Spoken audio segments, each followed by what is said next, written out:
Part 1. Early Life Education and the Rise of a Prodigy, 1432–1451. Sultan Mehmed II, later known to history as Mehmed the Conqueror, was born on March 30th, 1432, in the city of Edirne, the capital of the Ottoman Empire at the time. His birth marked the arrival of a ruler whose vision would forever alter the political, cultural, and military landscape of the world. Mehmed was not merely a conqueror of lands. He was a revolutionary statesman, a scholar, and a ruler who bridged the medieval and early modern worlds. Royal lineage and family background. Mehmed was the son of Sultan Murad II, one of the most capable Ottoman rulers of the 15th century, and Huma Hatun, whose origins are debated by historians. Through his father, Mehmed belonged to the prestigious House of Osman, a dynasty that had already ruled for over a century and a half. Murad II was a seasoned warrior and administrator who had stabilized the empire after periods of internal rebellion and external threats. From an early age, Mehmed was aware that he was not simply a prince, but a future guardian of a rapidly expanding Islamic empire. Childhood and early education. Unlike many princes of his era, Mehmed received an exceptionally rigorous education. His father ensured that he was trained not only in military arts but also in philosophy, mathematics, astronomy, theology, law, and languages. Mehmed studied Arabic for Islamic scholarship, Persian for literature and poetry, Latin and Greek, rare among Muslim rulers. This multilingual ability later allowed him to communicate directly with European scholars and diplomats, giving him a unique strategic advantage. Mentors and spiritual influence. One of the most influential figures in Mehmed's life was Sheikh Akshamsuddin, a renowned Islamic scholar, physician, and Sufi mystic. Akshamsuddin instilled in Mehmed a deep belief in the famous prophecy of Prophet Muhammad. Constantinople shall surely be conquered. What a wonderful leader will that leader be, and what a wonderful army will that army be. Other tutors included Mullah Gurani, a strict disciplinarian who shaped Mehmed's intellectual discipline. Mullah Husrev, a scholar of Islamic law, first reign a child sultan in 1444. At the age of just 12, Mehmed was placed on the throne after Murad II abdicated to live a quieter life. The empire faced from childhood. Mehmed believed he was destined to fulfill this prophecy. However, ruling an empire at such a young age proved immensely challenging. The empire faced internal revolts, pressure from European crusader states, a powerful Janissary corps resistant to youthful authority. The situation worsened when a Christian coalition launched the Crusade of Varna. Faced with disaster, Mehmed sent a famous letter to his father. If you are the Sultan, come and lead your armies. If I am the Sultan, I command you to come. Murad II returned, defeated the Crusaders, and resumed control, returned to power and political maturity. After Murad II's death in 1451, Mehmed ascended the throne again, this time as a determined, disciplined, and visionary ruler aged 19. Unlike his earlier reign, Mehmed immediately took firm control of the military, treasury, and administration. He executed rival claimants, reorganized the Janissaries, centralized authority, began planning the ultimate goal, the conquest of Constantinople. This moment marked the transformation of a gifted prince into a ruler with a singular historical mission: empire building, reforms, and the cultural renaissance, 1453–1480. After the fall of Constantinople in 1453, Sultan Mehmed II was no longer merely a conqueror. He became an empire builder. The capture of the ancient Byzantine capital marked the beginning of a new era in world history, and Mehmed understood that conquering a city was only the first step. Governing it wisely was the true challenge. Constantinople becomes Istanbul. Mehmed immediately declared Constantinople the new capital of the Ottoman Empire. Rather than allowing destruction or revenge, he pursued a policy of restoration and renewal. The city, devastated by centuries of decline and war, was transformed into a thriving imperial center. He ordered repair of city walls and infrastructure, reconstruction of markets and public baths, restoration of aqueducts and roads. Mehmed encouraged Muslims, Christians, and Jews from across the empire to resettle in the city. This policy revived trade, culture, and urban life, making Istanbul a cosmopolitan capital. Religious tolerance and governance.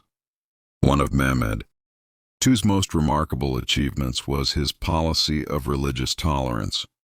Rare for the medieval era, he understood that stability came through inclusion rather than oppression. He appointed Gennadius Scalarius as the Greek Orthodox Patriarch, guaranteed religious freedom to Christians and Jews, allowed churches and synagogues to function under Ottoman law. This system later evolved into the millet system, allowing religious communities to govern their internal affairs. Mehmed ruled as a Muslim sultan, but governed as a Roman-style emperor, even adopting the title Kaiser-i-Rum, Caesar of Rome. Administrative and legal reforms. Mehmed centralized power to strengthen the empire. He reduced the influence of feudal lords and reinforced the authority of the state.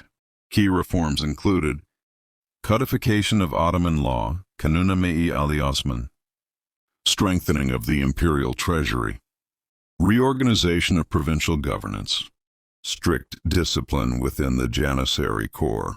These reforms laid the foundation for the Ottoman Empire's long-term stability, enabling it to endure for centuries. Expansion in Europe and Anatolia. Mehmed continued expanding Ottoman territory aggressively yet strategically. In the Balkans. Conquest of Serbia, 1459. Campaigns in Bosnia, where Islam spread gradually. Defeat of Albanian resistance after prolonged conflict. In Anatolia. Destruction of rival Turkish beyliks. Defeat of the Empire of Trebizond, 1461. Consolidation of Ottoman rule across Asia Minor. Each conquest was followed by administrative integration, not mere occupation. Naval power and Mediterranean ambitions. Understanding the importance of sea power, Mehmed transformed the Ottoman navy into a formidable force. He expanded shipyards at Golden Horn, conquered key Aegean islands, challenged Venetian dominance. By the late 15th century, the Ottomans were no longer just a land empire, they were a Mediterranean power. Patron of knowledge and the arts. Mehmed II was a Renaissance ruler in the Islamic world. His court attracted scholars, poets, scientists, and artists from both East and West. He collected Greek and Roman manuscripts, invited Italian painters including Gentile Bellini, supported astronomers, physicians, and historians. Mehmed himself wrote poetry under the pen name Avni and engaged in philosophical debates about Plato, Aristotle, and Islamic theology, education, and intellectual curiosity. Unlike many rulers, Mehmed personally participated in scholarly discussions. He studied military science, geography, history, comparative religion. He believed that knowledge was a weapon as powerful as the sword. Social and economic development. Mehmed strengthened the economy by promoting trade routes between Europe and Asia, standardizing coinage, protecting merchants regardless of religion. His policies turned Istanbul into a hub of global commerce. Part 4. Final campaign's death and the eternal legacy of Sultan Mehmed II, 1480-1481. By the late 1470s, Sultan Mehmed II stood at the height of his power. His empire stretched across 3 continents, Europe, Asia, and Africa. Yet even after decades of conquest, Mehmed showed no signs of slowing down. To him, expansion was not merely ambition. It was a strategic necessity to secure the empire's future. The Italian campaign and the dream of Rome. In 1480, Mehmed launched one of his most daring campaigns, the invasion of southern Italy. Ottoman forces captured the port city of Otranto, sending shockwaves across Europe. For the first time since the fall of the Western Roman Empire, a Muslim army stood on Italian soil with the potential to march toward Rome itself. Many historians believe Mehmed envisioned Rome as the final symbol of imperial legitimacy, uniting the Eastern and Western Roman legacies. Establishing Ottoman supremacy over Christendom, European powers panicked, hastily forming defensive alliances. However, fate would soon intervene. The mysterious death of a conqueror, in May 1481, while preparing for another major campaign, possibly toward Italy or the Eastern Front, Sultan Mehmed fell gravely ill near Gebze, close to Istanbul. On May 3, 1481, at the age of 49, the conqueror died. The cause of death remains debated. Some historians suggest natural causes, possibly gout or illness. Others believe he was poisoned, perhaps by court rivals or foreign agents. His sudden death halted the Italian campaign and altered the course of history. Succession and internal conflict. Mehmed's death triggered a fierce struggle between his sons.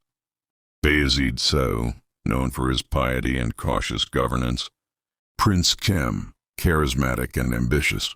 Bayezid eventually emerged victorious and became sultan, while Kem lived the rest of his life in exile, used as a political pawn by European powers.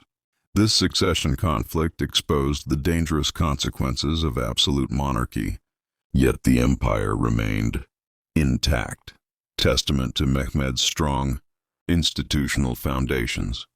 The man behind the legend. Beyond the battlefield, Mehmed II was a complex figure, a ruthless strategist when necessary, a patron of scholars and artists, a ruler who blended Islamic governance with Roman imperial traditions. He believed that a ruler must inspire fear in enemies and justice among subjects. Historical legacy. Sultan Mehmed II's legacy is immense and enduring. He ended the Byzantine Empire after 100 years. He transformed Istanbul into one of the world's greatest cities. He reshaped global trade, indirectly influencing the age of exploration. He redefined Muslim-Christian relations through governance, not destruction. His conquest of Constantinople in 1453 is widely considered the end of the Middle Ages and the beginning of the early modern era. Mehmed II in modern memory. Today, Mehmed II is remembered as Fateh, the conqueror, in the Islamic world, a visionary emperor by historians, one of the greatest military minds in world history. Mosques, universities, and institutions bear his name, and his strategies are still studied in military academies worldwide. Final reflection. Sultan Mehmed II was not merely a conqueror of cities, he was a conqueror of eras. His life represented a turning point in human history, where old empires fell and new world orders emerged. His dream was not only to rule lands but to shape civilization itself.